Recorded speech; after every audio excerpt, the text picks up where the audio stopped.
welcome everyone. This is Minu at AngloLink. Today I'm going to review all the English tenses with you. As you will remember, in our first 9 lessons in the series Learn the English Tenses, each time we took 2 or 3 different tenses and looked at the formulation and usage of those in detail. Today we're going to take all the tenses and review the usage of each one of them. At the end of this lesson, there will be a link to another video where I have prepared some exercises for you.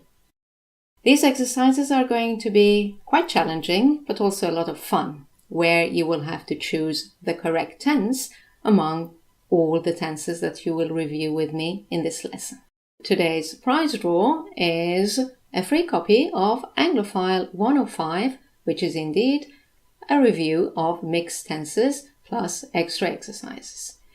To enter the prize draw, all you need to do is to make a comment in the section below.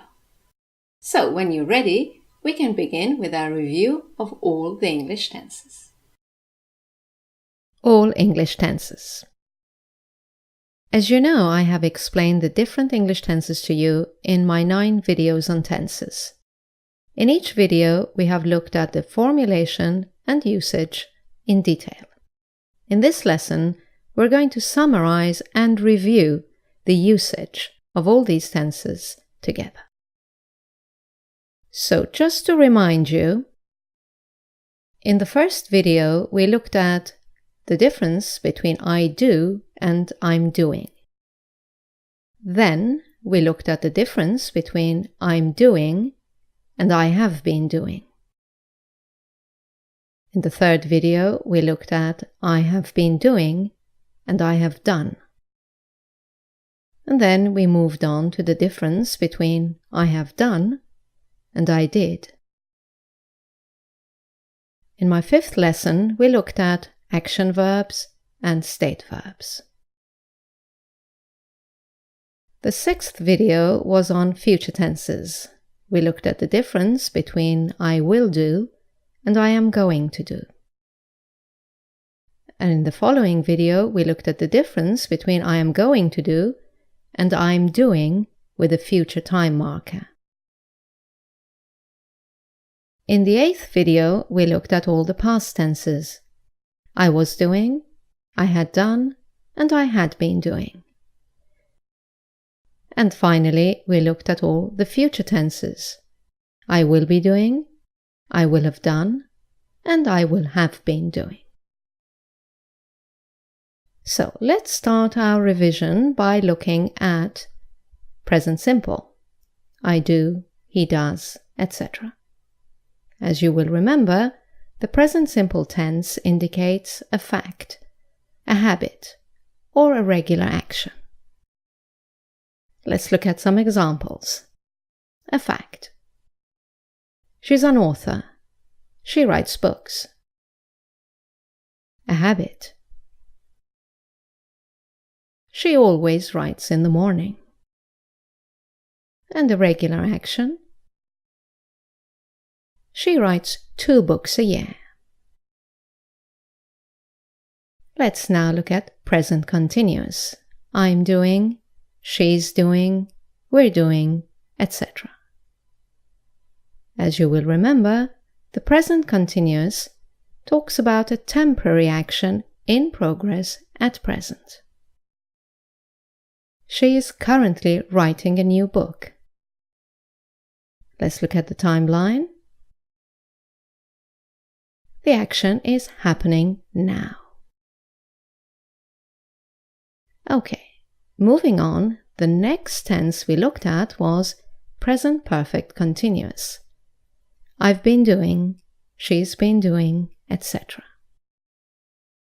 As you will remember, this is about an action that has already started and is still going on. Let's look at the timeline and the example together. She has been writing books for over 20 years. You can also use the word since with this tense. For example, since she was 18. She has been writing books since she was 18. Okay, from present perfect continuous we moved on to present perfect. I have done, she has done, etc.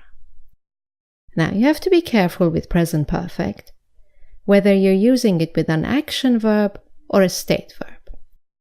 Let's look at the usage of the present perfect tense with an action verb. When you use this tense with an action verb like sit, go, come, dance, etc., it indicates a completed action, but there is no time specified in the past. The following expressions require this tense because they do not refer to a specific time in the past. They mean some time in the past until now. So far. Already. Not yet. Recently. Just. Ever. Never. Today until now. This year until now. In the last few years. In the past week. For example, she has already written 40 books. Let's look at the timeline.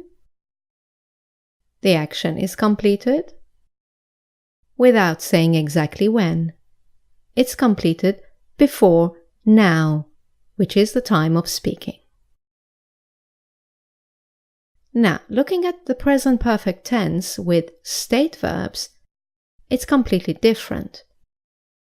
Remember that a state verb doesn't take a continuous tense.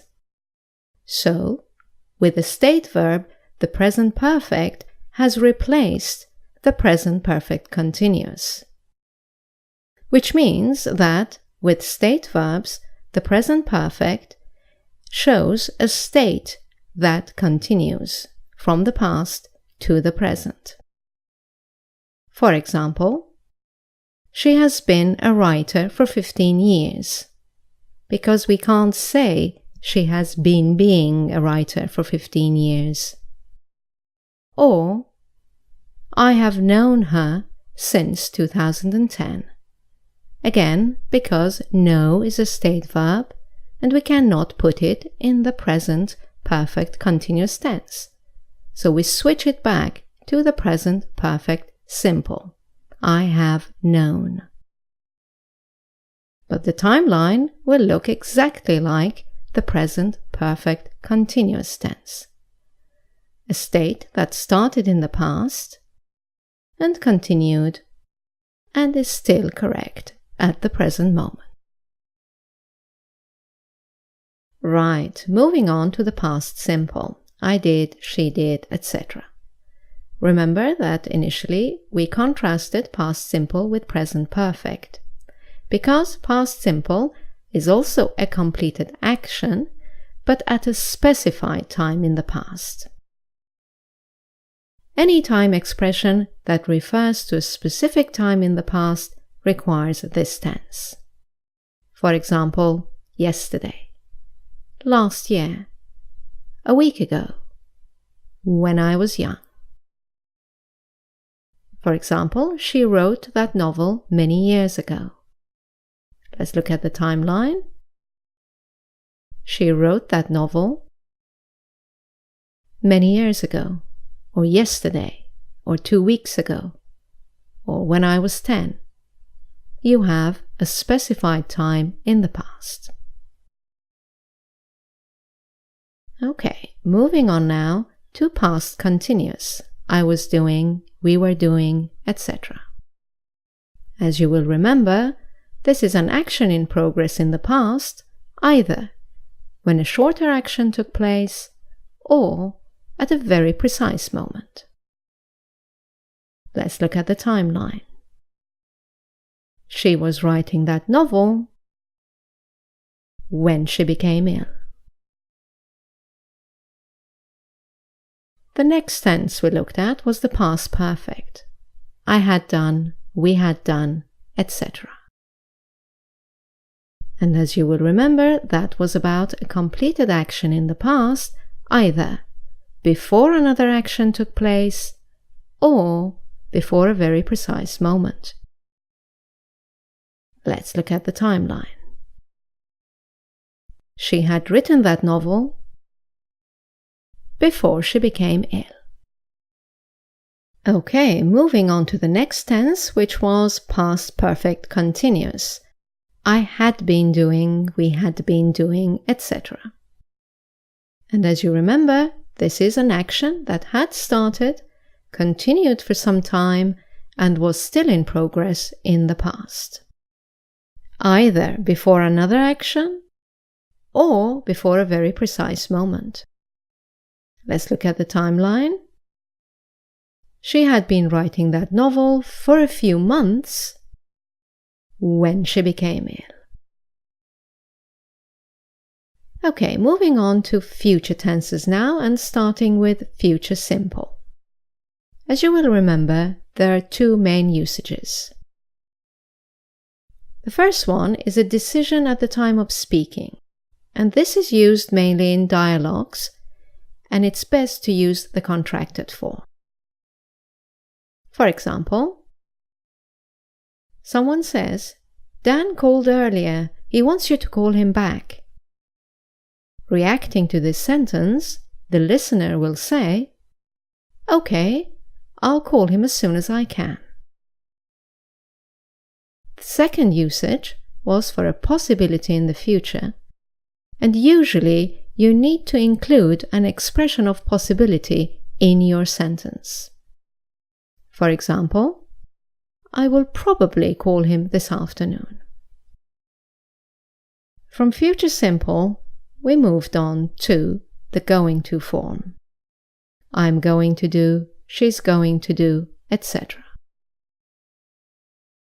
And as you will remember, there are also two usages. The first one is an action in the future that has already been planned by the speaker. For example, I'm going to call Dan after lunch. The speaker has already decided what he or she is going to do. This form is also used for something that is certain to happen in the near future. I know he's going to invite me out. The speaker is sure that this action is going to happen. Right, then we contrasted going to with present continuous with a future time marker. I am doing something tomorrow. She's doing something next week, etc. And as you will remember, this refers to a fixed arrangement for the future. For example, Dan has invited me out for dinner and I've accepted his invitation. We have a date. So you should say, I'm having dinner with Dan tonight. Okay, moving on to the next future tense. Future continuous. I will be doing, we will be doing, etc. As you will remember, there are also two usages for this tense. The main one refers to an action in progress at a specific time in the future. It's the equivalent of the present continuous tense or the past continuous tense. For example, will you be home at 9 o'clock tonight? Let's look at the timeline.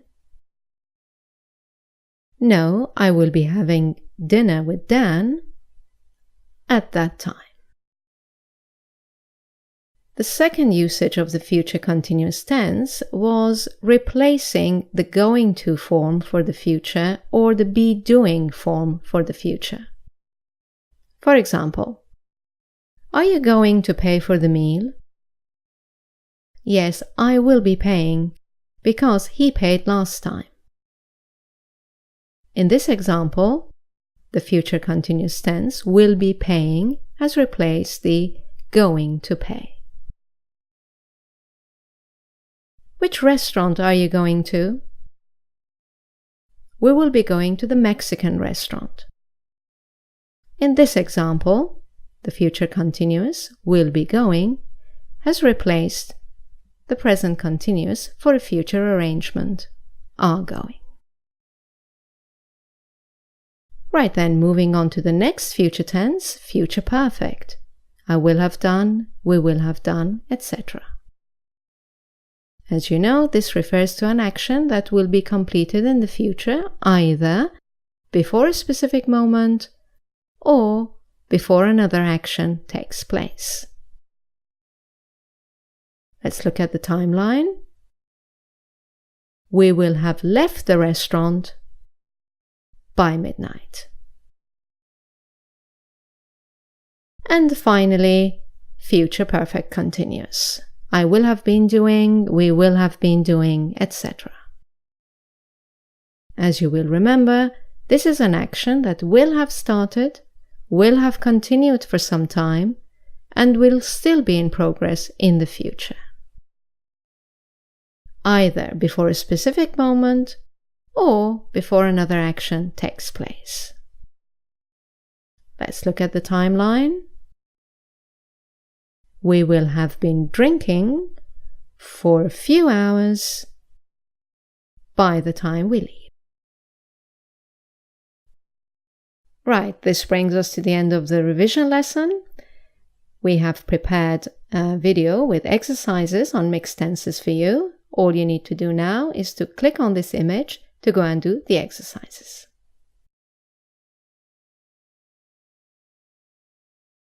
Thank you for watching. I look forward to seeing you in our next video. Bye now.